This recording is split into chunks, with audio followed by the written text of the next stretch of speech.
All right. Hello again, Avengers, and welcome to another exciting daily vlog. This is Daily Vlog 2025, number 228.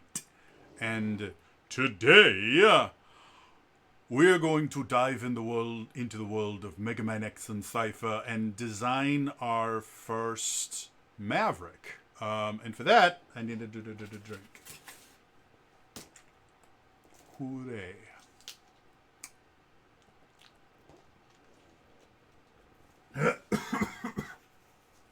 So, to kind of review what we've talked about before, had a conversation, talked about the idea of like building or translating, popular things into tabletop RPGs. I had made mention that years ago I had tried to create like a Mega Man X campaign for 5th edition. It didn't super work very well, and I never actually finished it. But I had this idea that it might be fun to create a Cypher system campaign, and basically the boss weapons would be focuses that the players could basically just equip, and they would somehow give them advantages against certain bosses. So, that being said, last time we did this, we started off by just basically creating our pool of Mavericks. Not like fully developing them, but just coming up with names and kind of their themes. And so today, we're going to start actually building them. And we will also start futzing around with the focuses that will be the boss weapons that they get from them. So, let's head over. So, as I mentioned yesterday, my intent is to build the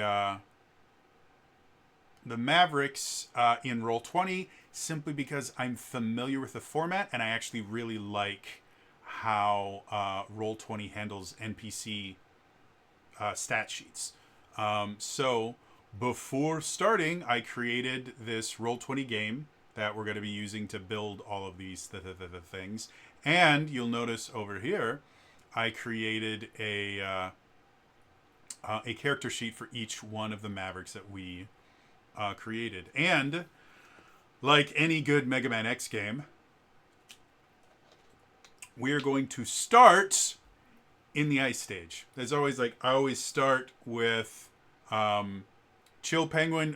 Technically in Mega Man X, Chill Penguin is intended to be the first stage. The rest of them, they don't technically have a first stage, but in Mega Man X, Chill Penguin is actually designed to be the first stage because as part of going through the stage, you get your first armor piece, which allows for dashing. And it's essential for, first of all, getting all the rest of the armor pieces. And it was the big thing that differentiated X from Mega Man. Mega Man didn't have a dash ability. He had a slide ability, but it didn't quite work this same way. And so Mega Man X games were supposed to be faster and all that. And so you had this dash mechanic. So we are going to start with Frost Fennec. So I did change his name. I think originally I had it as Frozen Fennec. And it doesn't sound like... Mavericks always have like an action feeling to their name. Like Chill Penguin or Stinkamillion. This is Storm Eagle. Always like an action verb. And so Frozen is more of a passive state, whereas Frost is an action. I am frosting this. Like those flakes that they keep selling in the cereal aisle. All right. So anyway,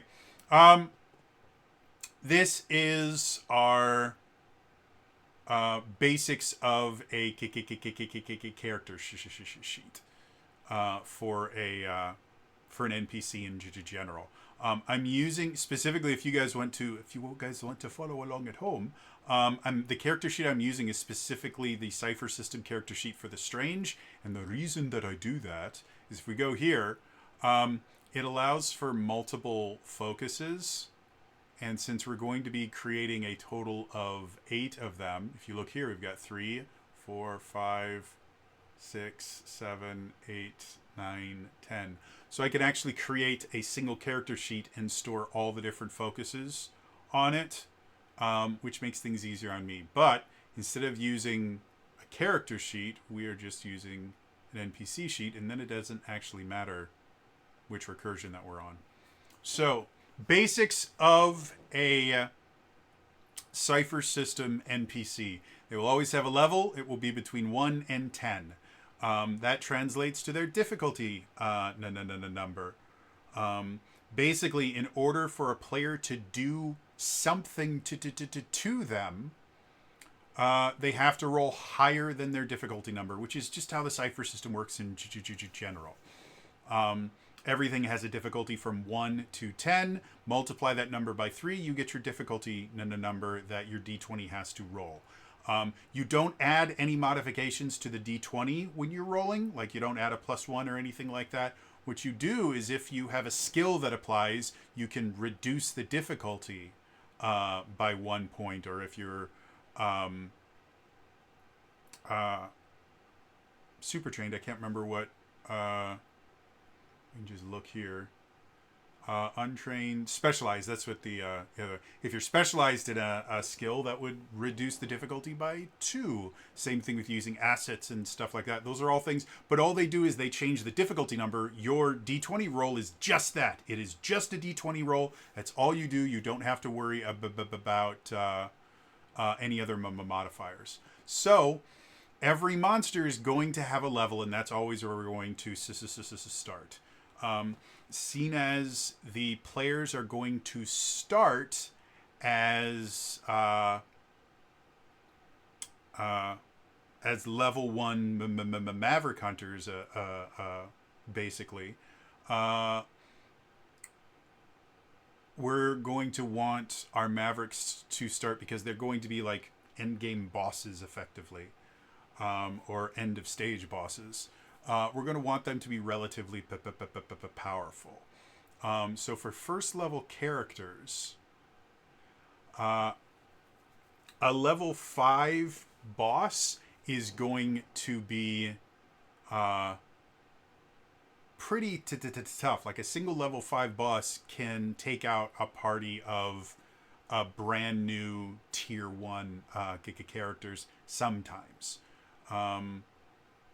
And I'm specifically going off of the running the Cypher System. There's an SRD for this Cypher System, and so according to the SRD and also the Cypher System core book, a single level 5 opponent might be an interesting challenge. A single level 6 opponent will be a serious challenge, and then a single level 7 or 8 opponent will likely win a fight. A single level 9 or 10 opponent will win a fight without breaking a sweat. So with this being a boss at the end of a stage, probably going to say difficulty 6. Now, what this means is a difficulty 6 check is the most difficult check you can give to the players that can still be passed without any skills or assets. Meaning they can roll an 18 or higher on a D20. If we go up to a level 7, you can't roll a 21 on a D20. So anything level 7 or higher will require the players to have to have a skill that they can use, or have to be able to make use of an asset or something, because if they can't lower this by at least 1 level, or they have to use effort, if they can't lower this by at least 1 level, it is impossible for them to roll. And everything above that just requires more and more assets and effort to be able to do it. And for a level 1 character, you only get 1 level of effort. And so even if you spend your 1 level of effort to bring it down to 16, that's still only a 15% chance of success. So starting it right here means they're going to have to be smart about what they're doing. They're probably going to want to use a few of their ciphers that they've gotten by this point. I have a plan for how ciphers are going to work in Mega Man X if we get that far in this series. But suffice it to say, somebody brought up the idea of what about armors? Like that's a big part of Mega Man X, is getting all those piecemeal bits of armor and each one doing something. I think the cipher system works really, really well. The ciphers in the cipher system, I'm coming up with ideas on how equipping different pieces of armor will give you access to different lists of ciphers and stuff like that. So don't worry, I'm thinking about that. But right now we're just worrying about the Mavericks themselves. So the basic rule of thumb for hit points. In the cipher system, normally players have a bunch of pools, and as they take damage, they have to, it comes out of their pools. However, at the exact same time, whenever they use abilities that require pool points, it comes out of their pools. Whenever they spend effort, it comes out of their pools. For NPCs, they don't have pools that they can pull from. They just have health. And the basic rule of thumb is the level of the creature equals their health. Now, when you have characters that for items and the things like that, again, I'm going to go directly to the cipher system. Currency embrace weapons. So, in the cipher system, a light weapon does 2 points of attack, and if you're using a light weapon, your attack rolls are eased, meaning the difficulty is reduced by 1. For medium weapons, they do 4 points of damage. For heavy weapons, they do 6 points of damage. Meaning, for a level 6 character, if somebody has a heavy weapon, it is 1 attack, hits them, and they are done.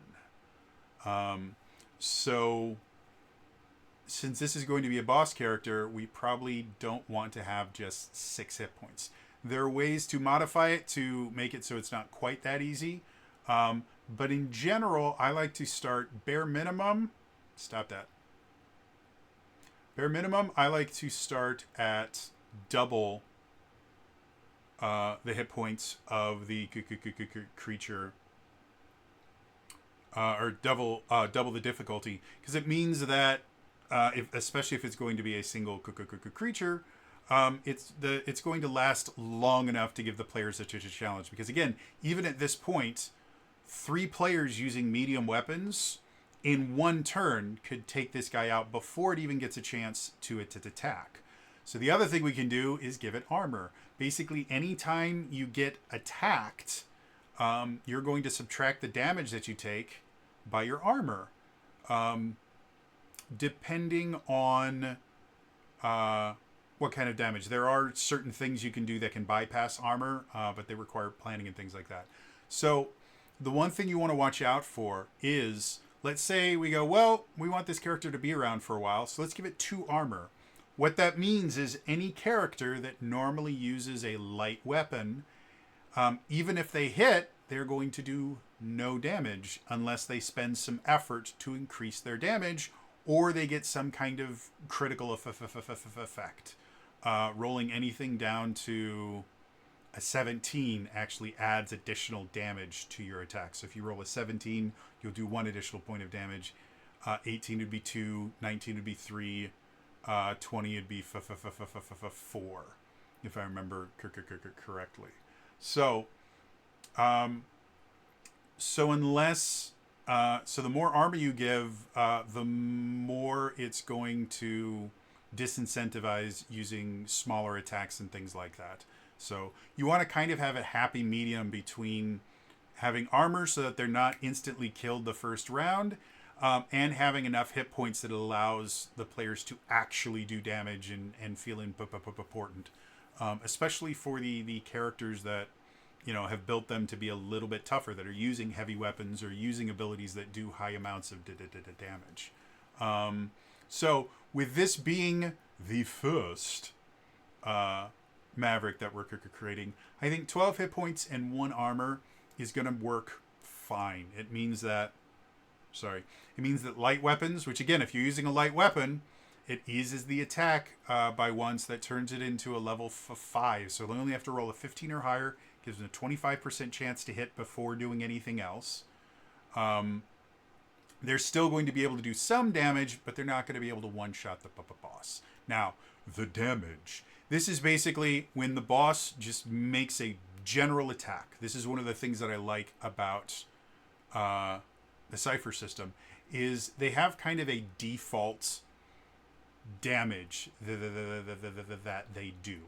So you can list in combat, you can list a bunch of different actions that they can take, and then they will just have this like default damage that they do as part of that attack. Now, the different attacks that you can do, you can add different damage types and different amounts of damage to them. But by having this kind of basic damage, basically anytime they do something aggressive towards the players, this is how much damage the players are going to get. It gives you a lot of freedom with playing the character. Because if you want the NPC to do something kind of tricky, like, oh, well, the players just did this, and now they're right underneath a giant icicle, so we're going to lop that off. Well, we have kind of a basic damage that anytime the boss just does something unexpected, this is like their default base damage. Again, with this being their first villain, we're going to start at 4. Now, I can already hear some of you saying, but what happens if they don't go after Frost Fennec first? It's a very good point. I do have a plan after we design the different Mavericks to have basically a conversion guide where the first Maverick, whichever one they do, I'm going to design all the Mavericks as if they are the first one. And then each additional Maverick that they defeat will make the rest of them a little bit more difficult. Increase hit points, increase damage, stuff like that. I haven't figured out the exact numbers I'm going to use yet, but it is going to be designed that they can go in any order that they want. And as they level up and as they get these new focuses that are going to make subsequent bosses easier, they'll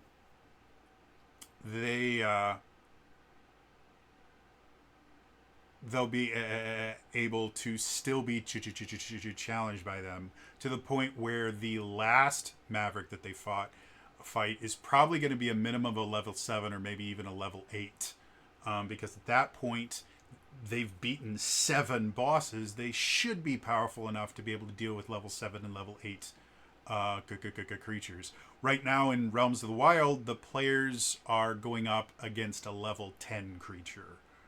And they're doing remarkably well. A lot of it has to do with them planning fairly well and me rewarding those plans. But yeah, so what's this? I just want to see. I have no idea what those clicky things are for. Oh, I think they're for other things to deal with it. So we've got that. GM intrusions we'll deal with later. It's basically a GM intrusion is either whenever the GM wants to interject something to create a complication. That happens, and then the GM hands out some experience as a reward for that. Or the players roll a fumble, the GM gets a free intrusion. So the GM intrusion section is basically going to be, their strongest attacks and the things like that, because they actually have technically kind of a limited resource that the GM has to use to do them.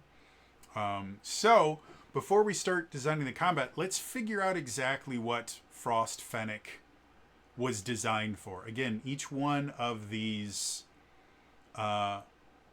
Mavericks used to be a productive member of society, and something happened to them to make them go Maverick. So, for the Frost Fennec, most bosses have some kind of a gimmick. For foxes in general, like Frost Fennec is going to be based off of like an Arctic fox. Foxes in general are they're burrowing creatures. They live. They have these little burrows that they live in. They're remarkably agile and fast. And so, what I'm thinking is for Frost Fennec, they're an ice-themed creature that should be relatively fast. Possibly has like an underground thing, but they and with them being frost themed, they should have something to do with a cold climate. So what I'm thinking for Frost Fennec is maybe they were. Let's go down to our description here. Frost Fennec was designed to be an Arctic. Because I like the idea that them operating in the extreme cold. They're going to be an Arctic. What would they be doing in the Arctic that would require quick movements? They could just be.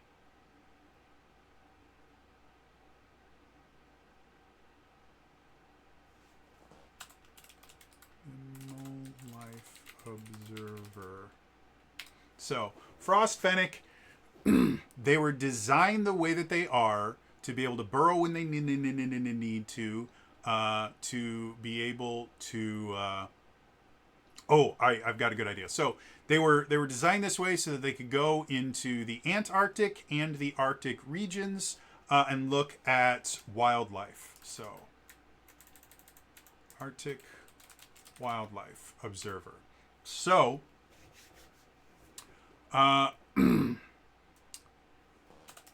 their duties included taking observations of creatures in their natural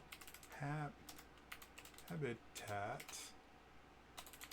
and collecting. What's the word I'm thinking of? Collecting animals for study. So, Frost Fennec was designed to give a better idea of like the ecology of extreme environments in the Arctic and the Antarctic. And part of that was observing creatures in the wild and study and preservation. So observing in the wild, very, very useful, but also the ability to capture them either for closer study, dissection, things like that, or in the case of endangered species and things like that, the ability to capture them for preservation. So with that gives us a lot of leeway with giving Frost Fennec abilities and things like that. Now, I'm going to be honest with you guys. The Mega Man X games did not put this much effort into kind of justifying why the Mavericks had certain abilities. But if I'm going to design this, I'm going to give them something more elaborate than, well, chill penguin. Well, I'm going to actually look. So, chill penguin. I'm I'm going to actually look what the background for Chill Penguin is, because they do have characteristics history. So this is the actual like lore of Chill Penguin, which is the first designed to be the first boss in Mega Man X. Chill Penguin was designed to operate in sub-zero temperatures, which made him a natural fit for the 13th Polar Unit. However, he grew bored of working at the South Pole with little to do. This made it easy for Sigma to sway him to his side. He saw his chance to return to civilization and destroyed his own commander, escaping to join Sigma and the new Maverick army.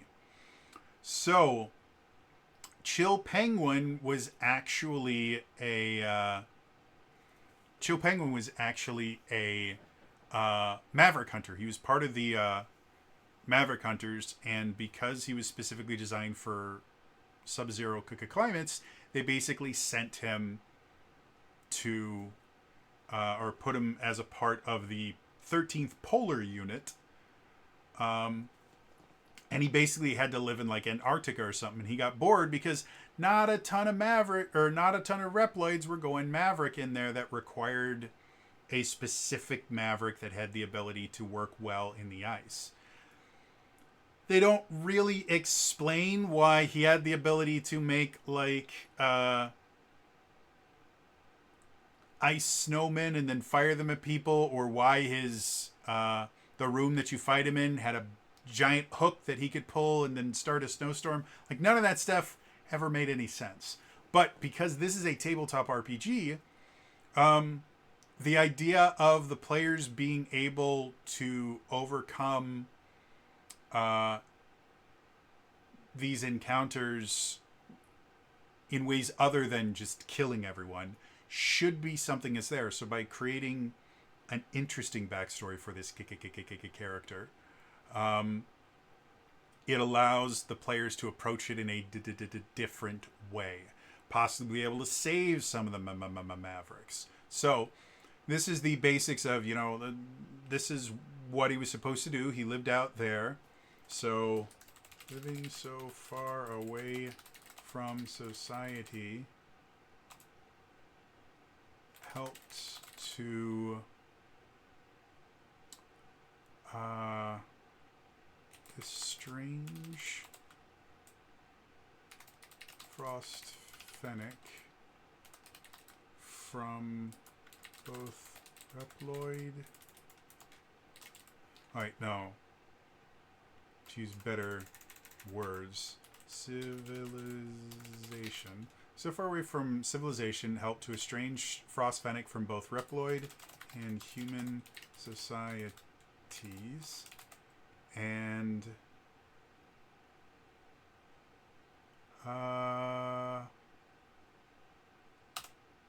let's make Frost Fennec a girl. She eventually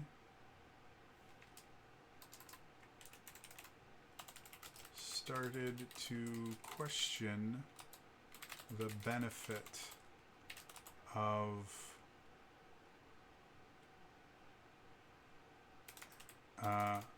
her work. In her eyes, humans and their Reploid servants were in her eyes, humans and the Reploid servants were damaging the environment and had already led quite a few species to extinction.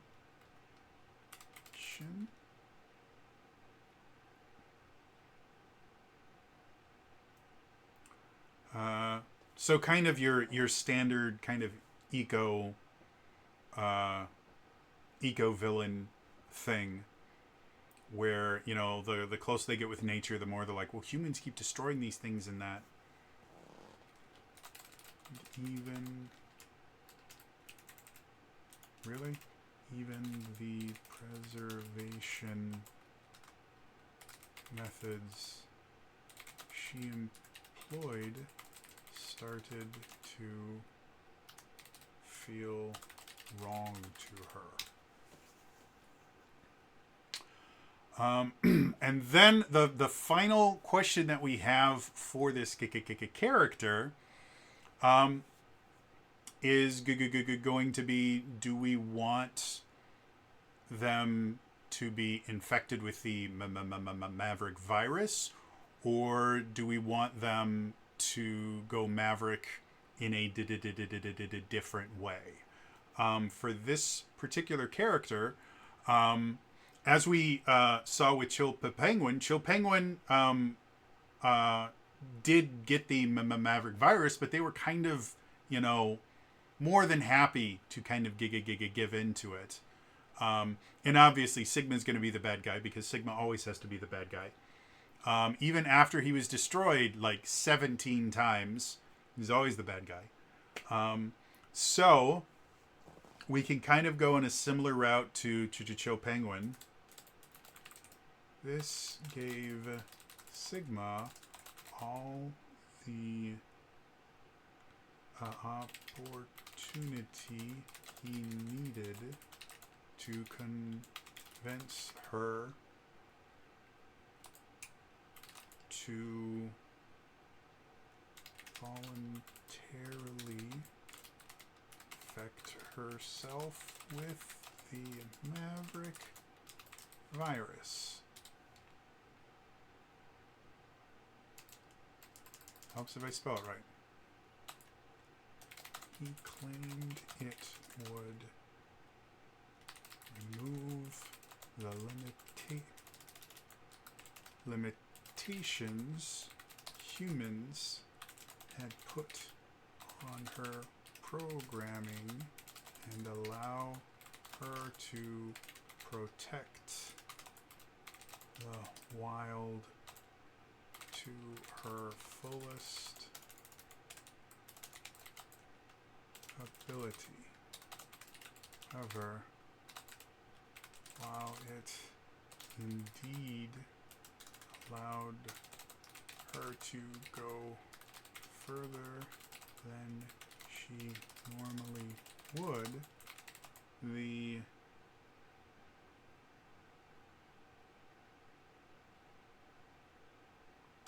virus, the corruption also caused a loss of all of her empathy.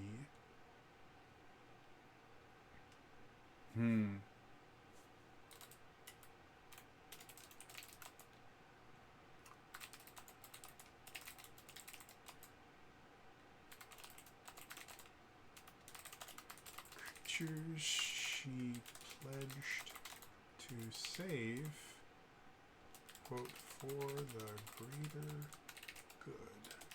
All right, so this is what we got.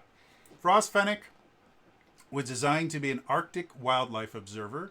There, we can go here to her duties. Included taking observations of creatures in their natural habitat and collecting animals for study and preservation. Living so far away from civilization helped to estrange Frost Fennec from both Reploid and human societies, and she eventually started to question the benefit of her work. In her eyes, humans and their Reploid servants were damaging the environment and had already led quite a few species to extinction, and even the preservation methods she employed started to feel wrong to her. This gave Sigma all the opportunity he needed to convince her to voluntarily infect herself with the Maverick virus. He claimed it would remove the limitations humans had put on her programming and allow her to protect the wild to her fullest ability. However, I missed a word there, did indeed allow her to go further than she normally would, the corruption also caused a loss of all of her empathy, causing her to sometimes hurt the very creature she pledged to save, quote, for the greater good. So this gives us kind of an interesting villain. They have kind of an altruistic purpose to what they've done, but they also have a corrupted aspect to the character. which allows them to do villainous things without it just being, well, I'm a bad guy, so I do bad things. No, this is the idea of, okay, for the greater good, her goal is to protect the wilderness. And so now she's able to kind of justify all the things that she's doing, including leading an attack against humanity in general as for the greater good. And now, because of the corruption, she also will do things that are not great for the environment, because it'll be like, well, yes, I am freezing massive portions of the city, which is killing off the natural wildlife that used to live there, but it's also having the effect of killing off the humans that are there. And humans have killed a lot more animals than my little frost storms are going to. So why in the world? So it's a completely justified thing. I'm killing a few to be able to help the many, and this gives us a template for a boss that can do a lot of cool stuff and can actually justify the reasons that they do. So let's start putting some stuff in here. So motive, remove the largest two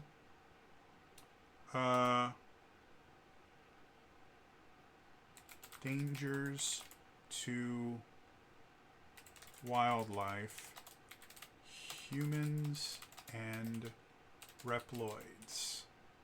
So that is her motivation. She needs to protect wildlife, and the two most dangerous things in her mind are humans and reploids. If she can just get rid of them, wildlife will be safe. Environment,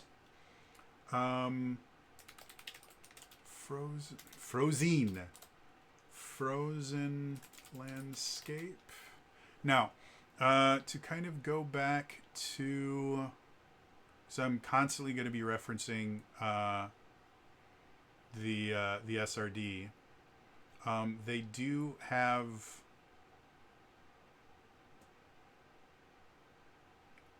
descriptions of what each of these things does. So, environment. This entry describes whether the creature tends to be solitary or travel in groups and what kind of terrain it inhabits, such as they travel in packs through dry wastes and temperate lowlands. So, we want to not only talk about not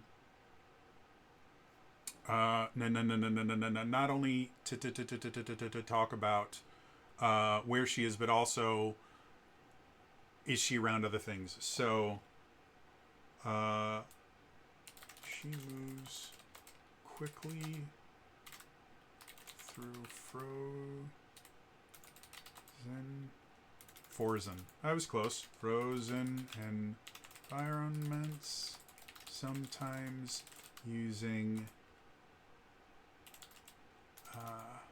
small animals as trops. Let's try it again. Troops.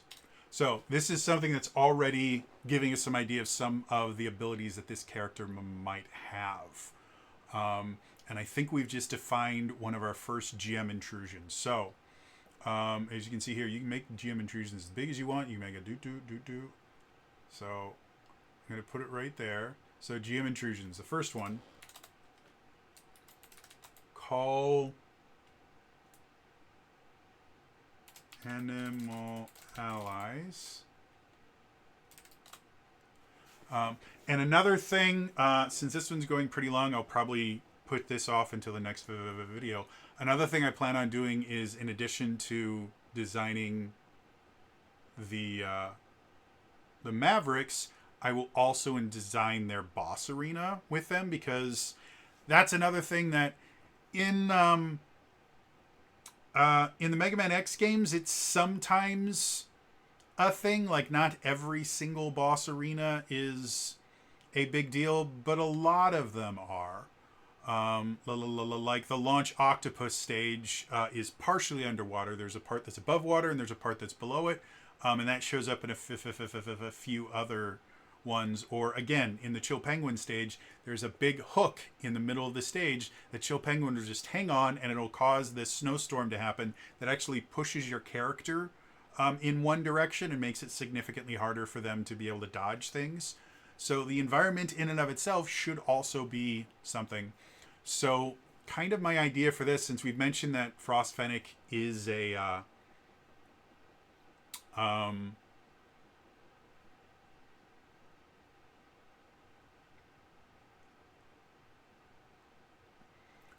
I'm going to try this one more time, is a burrowing animal, I'm going to have little burrows all over that Frost Fennec can basically use them to kind of teleport around the map, making her kind of hyper mobile. And from those burrows, we're going to be able to call allies. So call animal allies. See, how do we want to do this? So we're going to go call a number of level 2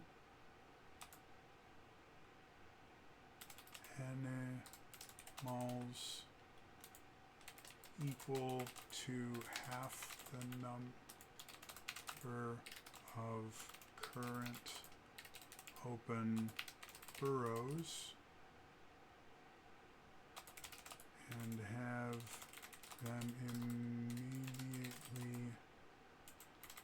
attack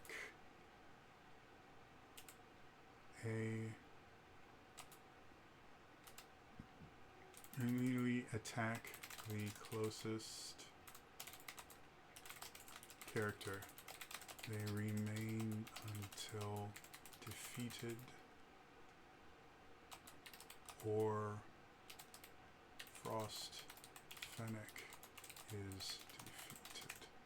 So this ability effectively allows Frost Fennec to be able to call a number of mobs. We're making them level 2 because they shouldn't be exceptionally powerful, but because it's going to be I just chose half the number of current open burrows as a simple just a simple number that we can use.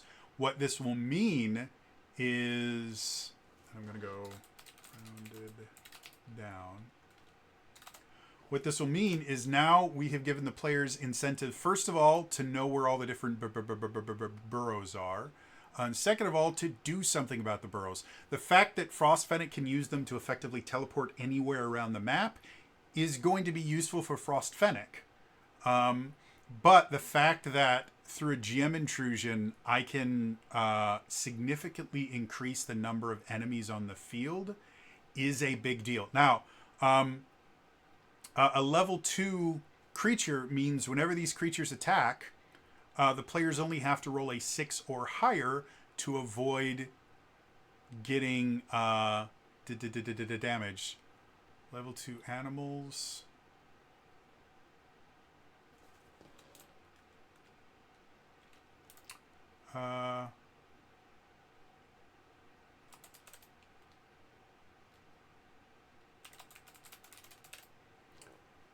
So the level 2 animals will do 2 damage anytime they attack. So they are a very, very simple creature. They basically use light weapons.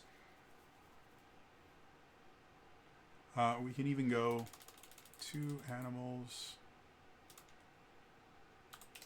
with equivalent to a light weapon attack. So call a number of level 2 animals with the equivalent of a light weapon attack equal to half the number of current open burrows, rounded down, and have them immediately attack the closest character. They remain until defeated or Frost Fennec is defeated. So this basically allows Frost Fennec to call up reinforcements effectively, and this feeds into that idea of causing her to sometimes hurt the very creature she pledged to save for the greater good.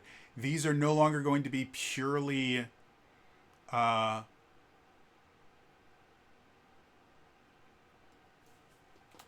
cyber animals. These are no longer going to be purely biological animals. The cyber aspect basically means she has modified them in some way to make it so that she can do this. So again, it's feeding into this idea of she's no longer the altruistic character that she believes herself to be, and she justifies it as, well, I'm going to do this for the greater good. Hey, these robotic upgrades are going to make them tougher. It's going to make them easier to kind of survive in the wild. And then kind of throwing them out as cannon fodder. Well, I can use them to make it easier for me to be able to take out the bad guys. So this is a good thing. So all that just from going, well, that's her through that. So interaction. In the guide, they don't have an interaction section or a use section or anything like that. They have one that's supposed to be movement. Or here it is. This entry gives advice using creature in interaction, such as these creatures are willing to talk but respond poorly to threats, or this creature is an animal and acts like an animal. So if the players attempt to interact with her,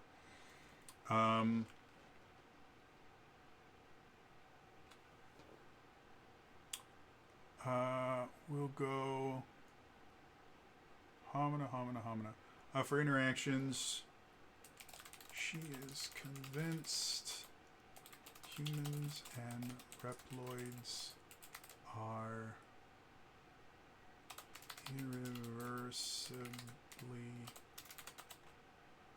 corrupt and must be exterminated to protect nature.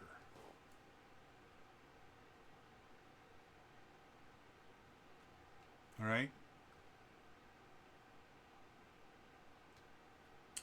So use is just, this is how you can use this character. We're not going to worry about that.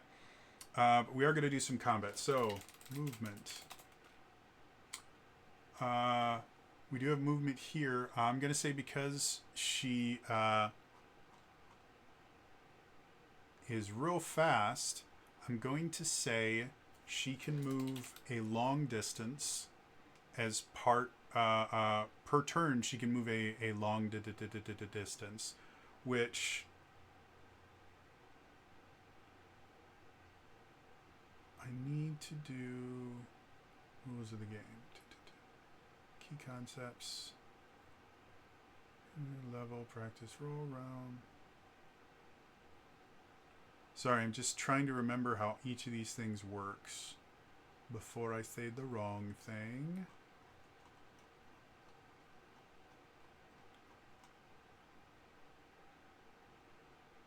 Move. There we go.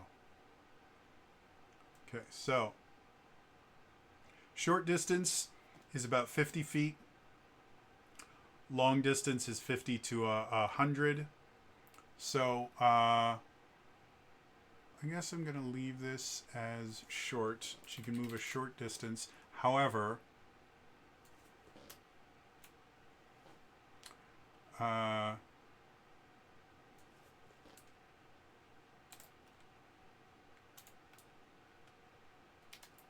Frost Fennec can move from any burrow to any other burrow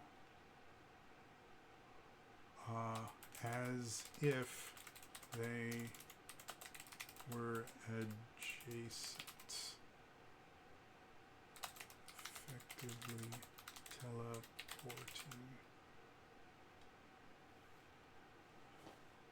How about teleporting?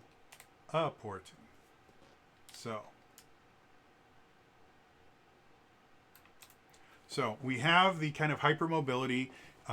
She can still move, roughly about 50 feet as part of her action, which for players, the way that players move is they can move an immediate distance, which is about 10 feet.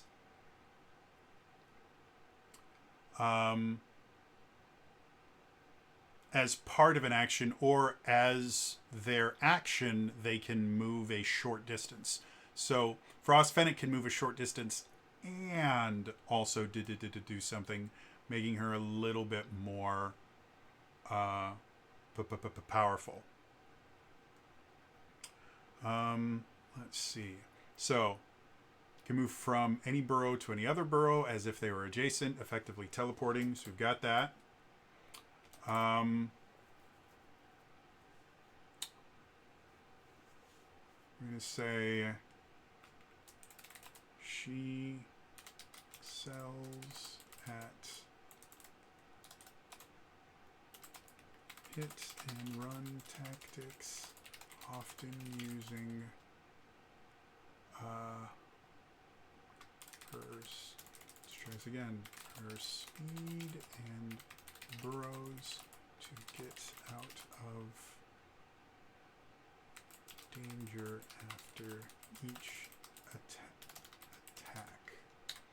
All right. So now we're getting, so she does mostly hit and run.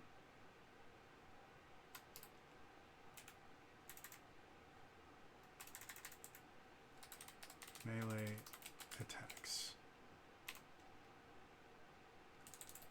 So we're defining, her style. She also can raise ice walls as an action.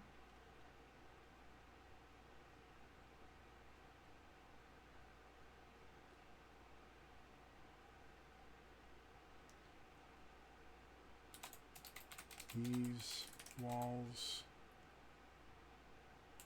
are translucent.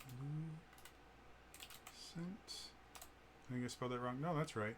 Translucent as to allow sight, but impenetrable otherwise.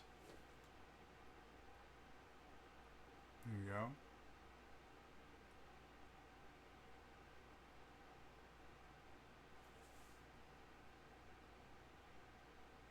So, the ice walls are actually a part of her collecting animals for studying preservation. She was able to basically, she would kind of corral off animals so that humans could come in and to take them out safely. So now she uses it as kind of an offensive move, and it allows her the ability to kind of sequester off sequester off the characters and make them easier to attack.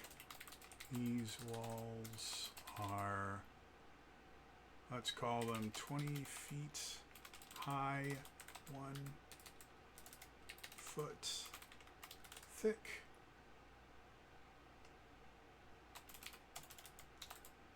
And she can raise a, let's say,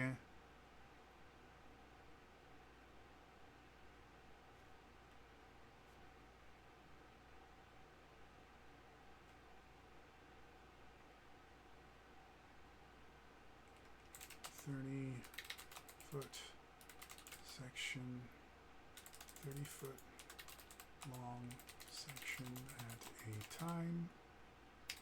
So she raised ice walls in action. She can do, anytime she does one of these, it raises up a 30-foot section. Each 5-foot section can go any direction as long as it's connected to the previous section. So again, allows her to basically draw walls out.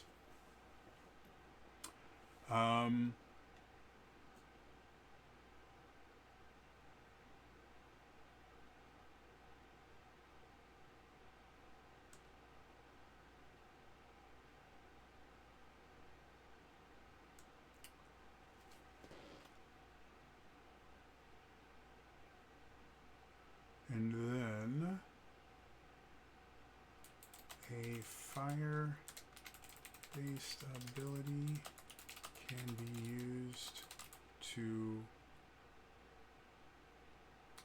melt a 5-foot section. Difficulty. Let's call it 4. So, what this does is she can raise these walls. They're 20 feet high, so even if a player has some sort of ability to fly, it's going to make some difficulties. And by designing the arena correctly, we can kind of deal with a little bit of flight, making this ability kind of useless. But it also allows them to use fire abilities to melt a section. So if they need to get somewhere, they can do that, but they can only remove a single 5-foot section. If we remember from our weaknesses guide, the weakness for Frost Fennec is going to be gravity, not fire. So this means that if, let's say, they went to Magma Mako first, or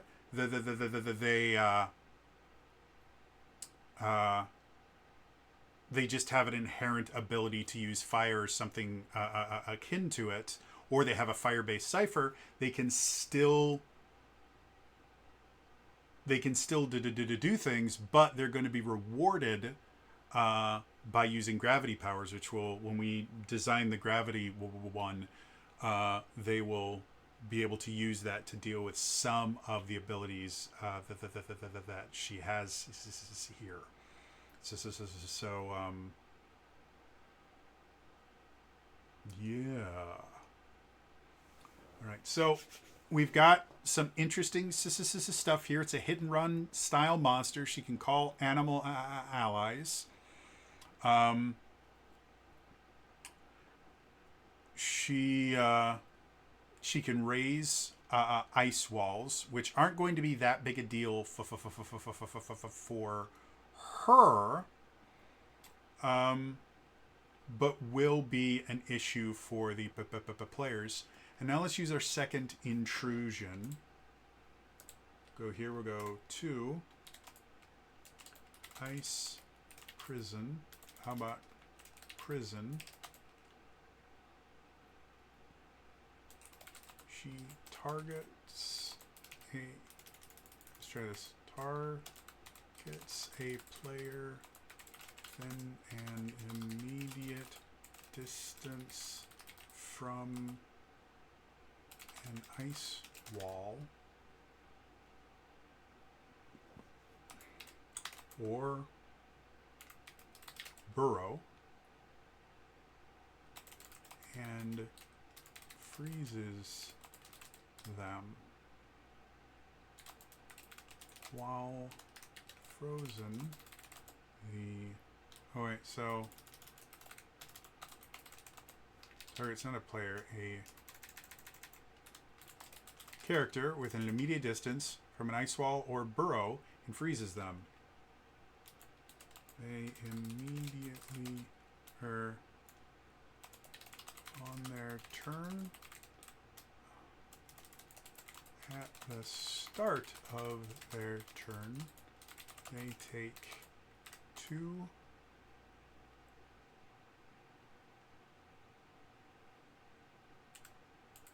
damage. And the only action they can take is to attempt to break out of the ice.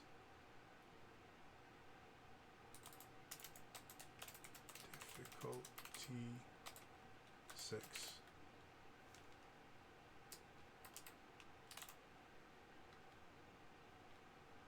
Well, I guess we don't have to do that because anything from the character is going to be difficulty 6.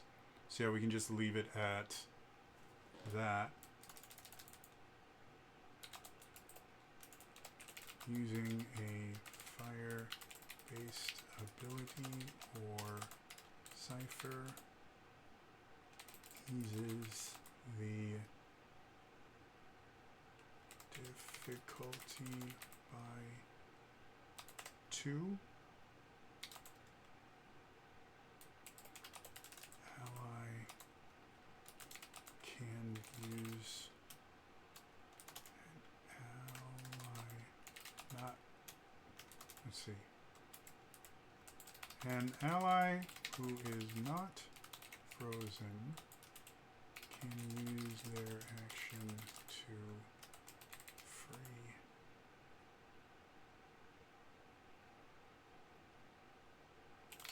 a frozen ally.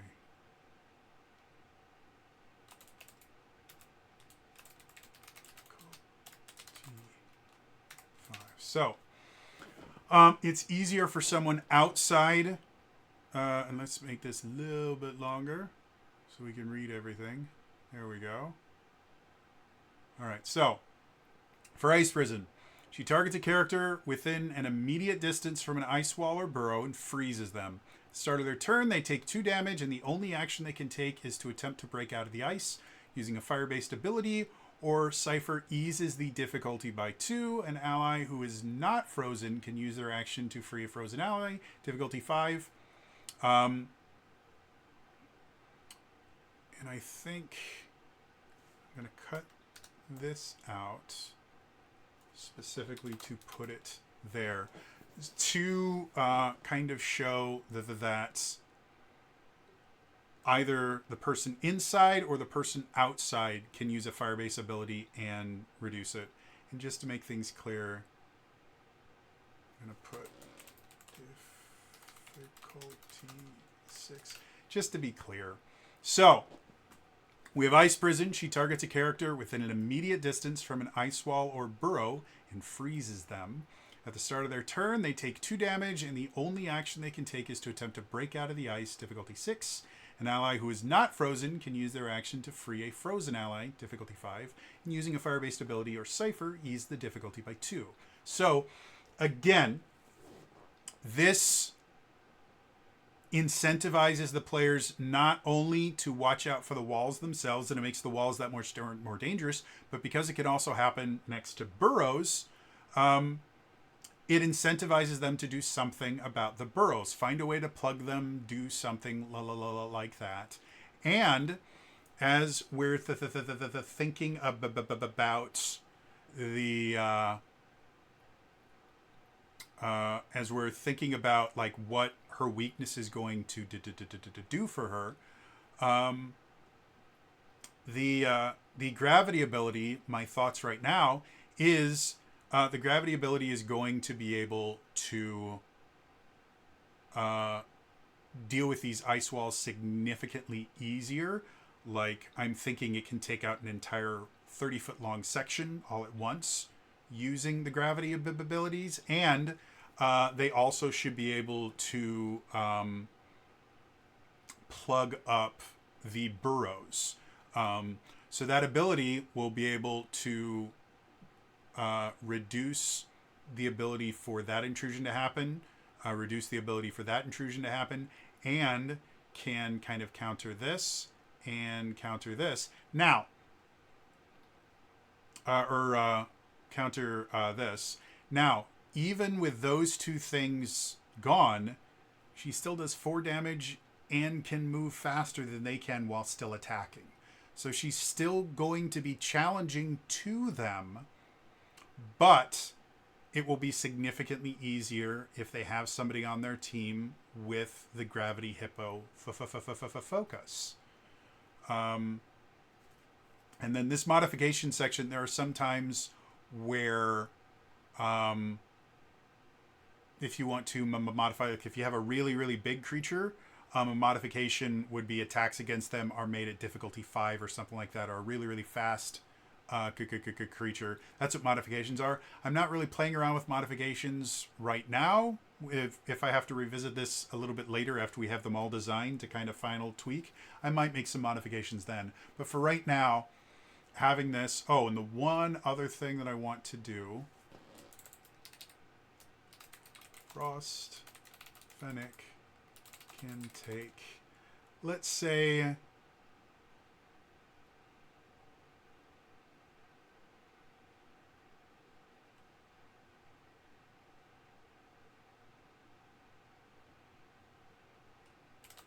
number of actions per turn equal to the number of players minus 2.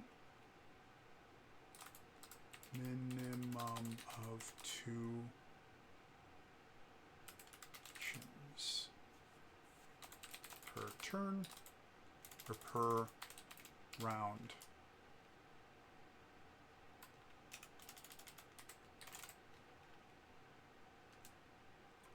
So minus 2.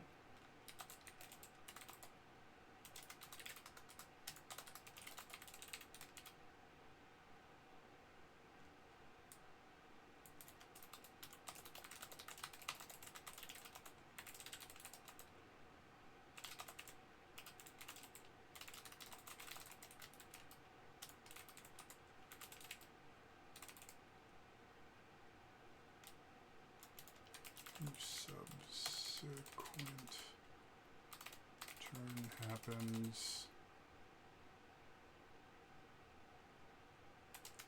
after a player character takes their turn. So basically I'm adding kind of a multi-attack to this Kiki character so that she doesn't need to have a bunch of things. She can be a solo boss.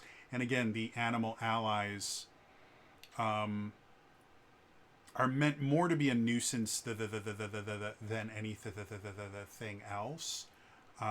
So with a standard 4-person or 5-person party, she's going to be taking 2 to 3 actions per turn, thus making her a little bit more dangerous than just a single monster. And it also means that depending on how the rolls go for an initiative, there's a good chance that even if they do roll really, really well, she's going to have enough time to, create some issues that are going to force the players to think more strategically. So this, to me, is a really interesting encounter.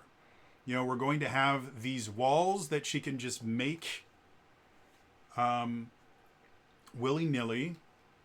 She can raise. Let's go or lower. Ice walls as an action. And that just means that if she needs to kind of modify the battlefield, she can put them down, raise them up, whatever she wants, which again fits in with the character. So yeah, this particular encounter is going to be very interesting to say the least. It's got a couple different intrusions, which are nice. So when the players roll fumbles and stuff like that, we have both of these things here. Or if the players are doing particularly well, you can just put a GM intrusion in and give out experience points to the players. And players can actually, one of the things they can use experience points in the Cypher system is to actually refute or cancel a GM intrusion. So if they start realizing that there's just too many animals showing up, one of them might go, you know what, I'm going to burn some experience to just get rid of that intrusion because there are already like 4... there's already 4 animals on the field. If we get another 4, this is going to become really, really bad, really, really quickly. So this is definitely an encounter that I think would be challenging, but doable.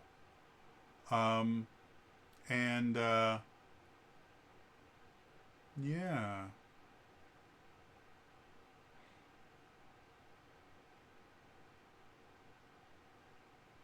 So, yeah, that is Frost Fennec. So, again, the goal for this originally was I was also going to design the focus, and I also have an arena already set up for us to kind of build on to create something interesting here as well. However, we've been doing this for over an hour. I think that is more than enough for a single episode. So the next time we visit this is a series, we will probably focus on either the arena, or I will probably do the arena next, and then finally finish with the focus. Understanding that as we make each Maverick,